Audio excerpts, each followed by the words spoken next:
Hi there, welcome to the Last Mix Farm channel. It's Arthur here. Today we'd like to look at how goat farming is a safer option for someone in the diaspora to venture into.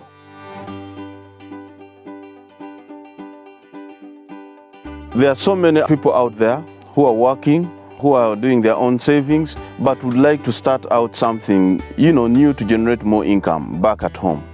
In my view, goat farming is the best option for you.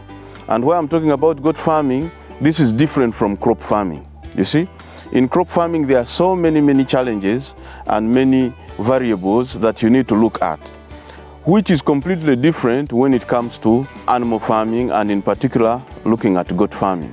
So it is something that I would really encourage people in the diaspora to take interest into and, take that bold step and start.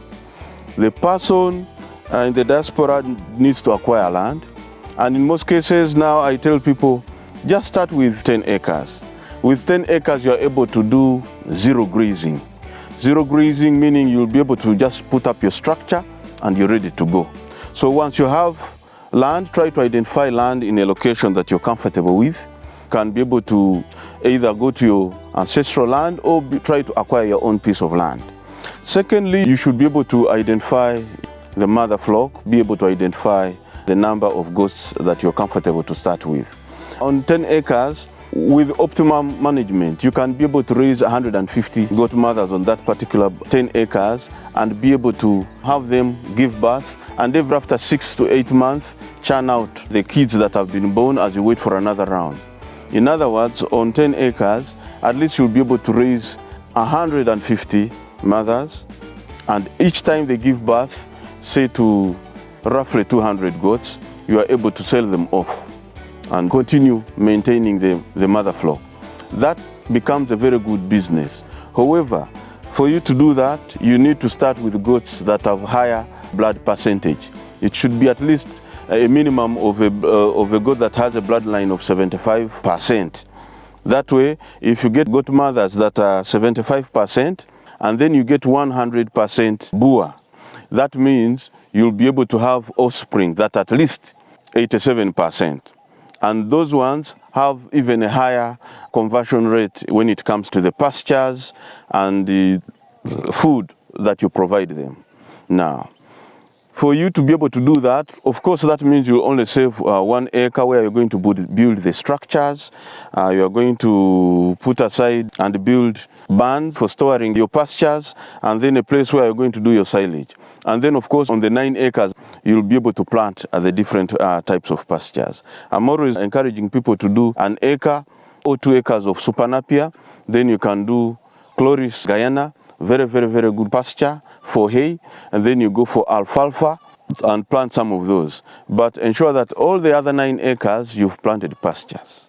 And therefore, you'll have to plan for that, grow the pastures, harvest them during the first year. As you put up the structures and so forth, you are already planting the pastures and beginning to harvest. By the time you come stocking in the second year, you'll already have enough pastures in place that can actually even last these 150 mothers for close to a year. And remember, as you harvest, the pastures keep on growing. And therefore, you'll see that you'll always have pastures in place, at the same time having goats that are well satiated, feeding very well on the various feeds that you'll be able to provide them. Now, looking after goats is way much easier compared when you're going to do things like crop farming. With 150 goats, you'll need, say, since it's going to be zero grazing, you'll need, say, 2 people to make it more comfortable, plus additional 2 people who are going to work into these gardens to make sure that they are weeding the pastures, to make sure that the pastures are weed-free, and also cutting down and being able to bring this pasture to the storage area. And so it needs for someone to be very meticulous in handling this exercise. It means that you will be able to identify the right management to put in place. The herdsmen, first of all, have to be very passionate about animal keeping and know what they want, provided they are getting their decent pay. Then ensure to bring in somebody who's going to be your manager on the farm, has to be also very interested in goat farming, and that will be very, very, very helpful. Then set aside some finances that you're going to use to pay these workers. Remember, the first year, you're planting pastures, you're setting up the structure, and therefore, that will cost you money. Then as you do the construction of the goat's house for zero grazing purposes, and then you're also planting the pastures, that way you're taking your time to identify the right goats, which are at least 75% bloodline. Remember, if you are going to do zero grazing, you should start with goats of high value, so that by the time it gives birth, it gives you good returns. It's not good to start with a local goat. It is consuming a lot, and yet at the same time, it's not converting what it's consuming. And so it becomes very expensive. It does not make business sense. Look out for goats, hybrid goats of at least 75% bloodline onwards, and be able to stock that. Then when they give birth to a kid of 87% bloodline, that kid will be able to grow very fast. It converts food very fast, and within 6 to 8 months, you really see that it is good to be able to be sold out to other people that want to do, a breeding of goats. And so it is important that as you set up your pastures and the structure in the first year, you take your time to visit some of these farms, get in touch with people who are knowledgeable, they help you to identify these goats, and you start off on a good note. Otherwise, once you go back and you start saying that you want to have some, cheaper breeds because they cost less, then it's going to gradually be very expensive for you, especially if you're doing zero grazing. The other option could only work if you are doing free range and you have a lot of land and you don't buy pastures and so forth. But in this sense where you're doing everything within the 10 acres, you want to make sure that everything is going on as planned. You need to plan adequately. Since you'll be in the diaspora, you'll need to set additional finances aside to cater for consultancy work of some of these people that will be visiting your farm. For instance, there are many people out there that are successful in goat farming and have farms, just like you see us at Lad Mix Farm.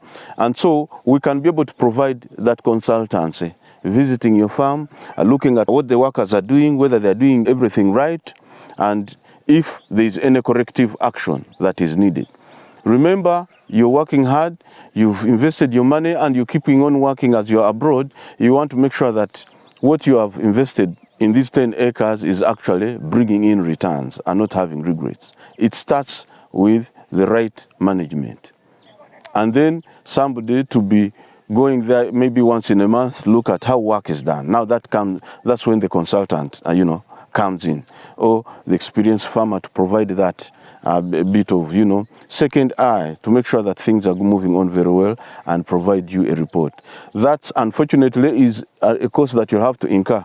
That is something that you would have done if you're present in the country. But because you're out there, then you'll be able to identify somebody who can guide you and help you in that area. Now, after that, you'll notice that actually the numbers will increase. Imagine having 150 mothers. At least you may get a minimum of 200 goat kids. Then once you look after those ones well, we can maybe give a percentage of between 5 to 10%, meaning that out of the 200 born, you are likely to lose out some, which is natural, just like in any other venture. It is okay if you lose 1 or 2 or 3, goats. Death occurs, but then it has to be at a minimized level. And so you imagine if you have your 200 goat kids and in 6 months you are able to sell them off. Remember, these goat kids, the first month, they're not eating a lot really. They start eating maybe during the 3rd week. They nibble a little as they continue breastfeeding. So they're not feeding a lot on pastures. 2nd month, they start eating a little. 3rd month, maybe they're taking like half a kg and so forth. So you'll find that by the time you're going to churn them out in 6 months or so, they have not consumed a lot of pasture, and yet they are of really high value when you're out there trying to sell them. If you organize your farm very well and you want to be a breeding farm where you'll be churning out these numbers, to other potential, breeders or people that would want to start goat farms, then it becomes a very, very good option for you to consider. Members in the diaspora, I just want to encourage you to take courage, consider the options, see how you can make that decision. We are there to help you. Thank you so much. If you feel that this information is very helpful, please consider subscribing. In case you want to get in touch, my WhatsApp number is on the screen. And let's see how we can support one another. If you want to build your goat structure, we are able to support you and help you do that. And therefore, move together. Thank you very much.